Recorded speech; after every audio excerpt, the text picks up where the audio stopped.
తెలంగాణ మంత్రి పొన్నం ప్రభాకర్ బీజేపీ జాతీయ ప్రధాన కార్యదర్శి కరీంనగర్ ఎంపీ బండి సంజయ్ మధ్య మాటల వివాదం ముదురుతోంది. ఇరువురి నేతల మధ్య రోజుకో చర్చ జరుగుతూనే ఉంది.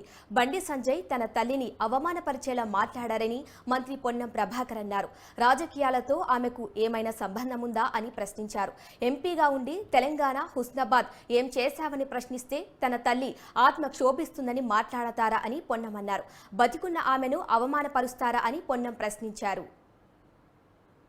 బండి సంజయ్ గారు ఏ తల్లి అయినా నవమాసాలు మోస్తే ఒక బిడ్డను కంటది. అటువంటి తల్లిని అవమానపరిచే విధంగా మాట్లాడి నా తల్లి కావచ్చు, నీ తల్లి కావచ్చు, ఏ తల్లి అయినా పైగా బతుకున్న నా తల్లిని ఆత్మ క్షోభిస్తుందని మాట్లాడుతున్నాను. నేను రాజకీయ లబ్ధి అంటున్నాను. ఆ వీడియో చూస్తే మీ తల్లిని స్పష్టంగా చెప్పిన తర్వాత కూడా నేను ప్రశాంతంగా ఇది మంచిది కాదు అని చెప్తే కూడా మళ్ళీ హుస్నాబాద్ చౌరస్తాలో నా తల్లి ఆత్మక్షోభిస్తుందని మాట్లాడతావా? నేను తెలంగాణ ప్రజలను కోరుతా, భారతీయ జనతా పార్టీ నాయకత్వాన్ని కోరుతా ఉన్నా. తల్లి మీద ఇటువంటి మాట మాట్లాడిన ఈ పార్టీ నాయకులు ఏం మాట్లాడతారు? ఇవాళ నా తల్లి కాదా? ఇలా ఈ విధంగా మాసాలు మోసి కంటే నా తల్లిని అవమానపరుస్తావా? నా బతికిన తల్లిని నువ్వు ఇలా ఈ విధంగా మాట్లాడే పరిస్థితి ఉంటే ఇది ఏం రాజకీయాలకు తల్లిని తీసుకొస్తారా? వాళ్ళకి ఏమైనా సంబంధం ఉందా ఈ రాజకీయాల్లో? నేను అడిగిన హుస్నాబాద్ నియోజకవర్గం ఏ అభివృద్ధి చేసినావు తెలంగాణ బిడ్డగా, ఈ తెలంగాణకి ఏం జరిగింది, 5 సంవత్సరాలు ఎంపీకి ఏం చేసినావు అని అడిగితే నా తల్లి గురించి మాట్లాడతాను. నేను ఇయ్యాల చెప్తున్నా, మళ్ళా రాముని జన్మ గురించి మాట్లాడుంటే నేను సజీవ దహనానికి సిద్ధం. రాముని ఆరాధిస్తున్న వ్యక్తి చెప్పి రాముని రాజకీయాలకు తెస్తావు, రాముని అనవసరంగా వాడుకుంటారు. నేను అక్షంతల గురించి మాట్లాడితే పత్రికలు రాయకపోతుండేనా?